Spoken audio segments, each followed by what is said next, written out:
দর্শক বন্ধুরা, শাকিব খানের ভক্তদের জন্য রয়েছে সুখবর, কারণ এবার আমেরিকান মডেল নিয়ে হাজির শাকিব খান। আমরা জানি কিছুদিন আগে শাকিব খানের একটি মুভিতে অংশগ্রহণ করেন মার্কিন অভিনেত্রী কর্টনি কফি। তবে এবার কেলসি নটরাজের সঙ্গে জুটি বেঁধতে চলেছেন শাকিব খান। ঈদ উল ফিতরে মুক্তি পেতে যাচ্ছে শাকিব খান অভিনীত রাজকুমার ছবিটি।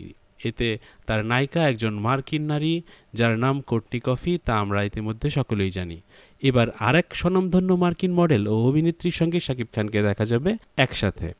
জানা যায় মার্কিন মডেল কেলসি নটেজের সঙ্গে জুটি বেঁধে নতুন একটি বিজ্ঞাপন চিত্রে অংশ নিয়েছেন চিত্রনায়ক শাকিব খান। শুটিং করেছেন বাহামা দ্বীপপুঞ্জের নাসাউতে।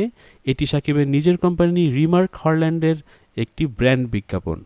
বিজ্ঞাপন প্রসঙ্গে রিমার্কের অপারেটিভ ডিরেক্টর হাসান ফারুক বলেন, কেপস beach, coral harbour, ocean club ও রক পয়েন্টের মতো দৃষ্টিনন্দন ও বৈচিত্র্যময় স্পটে শাকিব খান, কেলসি ও অন্যান্য আমেরিকান কলাকুশলীদের নিয়ে চিত্রায়িত করা হয়েছে এই অ্যাডভার্টাইজমেন্টটি।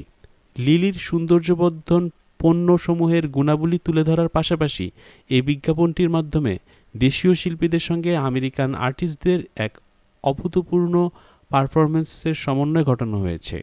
উল্লেখ্য, রিমার্কের সঙ্গে এর আগে অন্তর্ভুক্ত হয়েছেন ক্রিকেটার সাকিব আল হাসান, চিত্রনায়িকা পরীমণি, শাকিব খানের প্রথম স্ত্রী অপু বিশ্বাস, বিদ্যা সিনহা মিম, নুসরাত ফারিয়া ও চিত্রনায়ক ইমন। দর্শক বন্ধুরা, আমাদের ভিডিওটি যদি আপনার কাছে ভালো লেগে থাকে তাহলে অবশ্যই লাইক, কমেন্ট এবং সাবস্ক্রাইব করবেন। এবং ভিডিওটি আপনার কাছে কেমন লাগলো এবং কে কোথায় থেকে দেখছেন অবশ্যই ভিডিওর নিচে থাকা কমেন্ট বক্সে লিখে পাঠাবেন। ধন্যবাদ।